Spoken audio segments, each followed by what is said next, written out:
Bismillahirrahmanirrahim.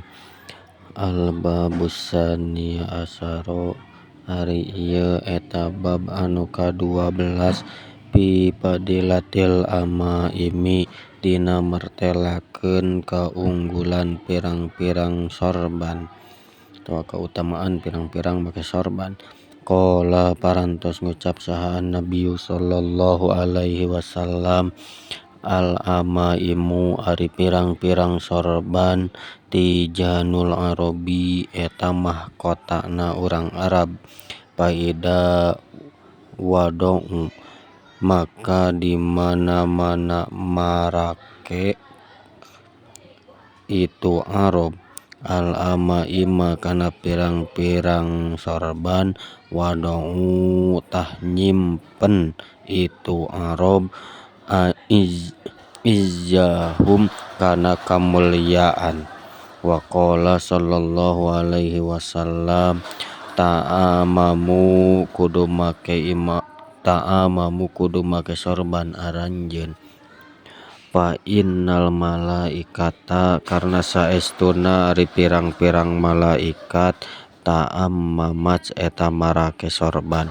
Wa qala sallallahu alaihi wasallam, innallaha saestuna Gusti Allah ta'ala maha luhur Allah wa malaikatuhu sareng malaikatna Gusti Allah yusholluna eta ngagungkeun ala ashabil amaimi ka pirang-pirang jalma anu marake sorban yaumal jum'ati dina poe Jumat.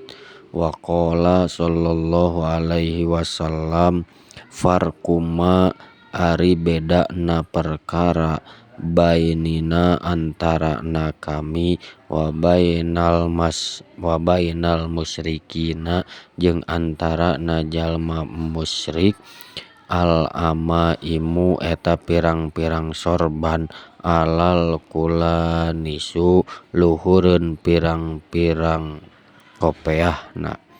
Wa qala sareng ngadawuh Kanjeng Nabi sallallahu alaihi wasallam, sholat mangmentakeun hampura saha al malaikatu malaikat alal muta'ammimina ka jalma anu marake sorban yaumal jum'ati dina poe Jumat.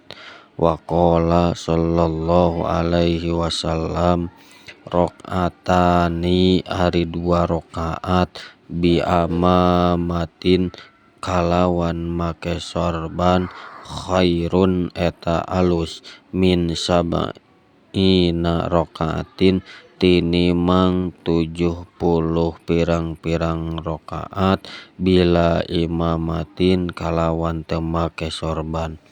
Wa qala sallallahu alaihi wasallam, ta'amamu kudu make sorban aranjeun. Fa inna syayatina maka saestuna ari pirang-pirang setan la tata'ammamu eta tara marake sorban. Wa qala sallallahu alaihi wasallam, al-amaimu ari pirang-pirang sorban siman eta teh simal malaikati eta teh tanda pirang-pirang malaikat. Parsilu maka kudu ngarumbaikeun aranjeun ha kana itu amaimu khalfa duhurikum di satukangeun tonggong aranjeun. Wa qala sallallahu alaihi wasallam, tasawamu kudu nyieun ciri aranjeun. Fa innal malaikata maka saestuna ari malaikat qad tasawwamat eta nyata entos nyalieun ciri itu malaikat. Wa qala sallallahu alaihi wasallam, nuhiya dicegah anil iktiati tina make sorban henteu dibelitkeun kana handapeun gado wa umiro jeung diparentah bitalhi kana di make sorban dibeulitkeun kana handapeun gado. Wallahu a'lam bishawab. Alhamdulillah.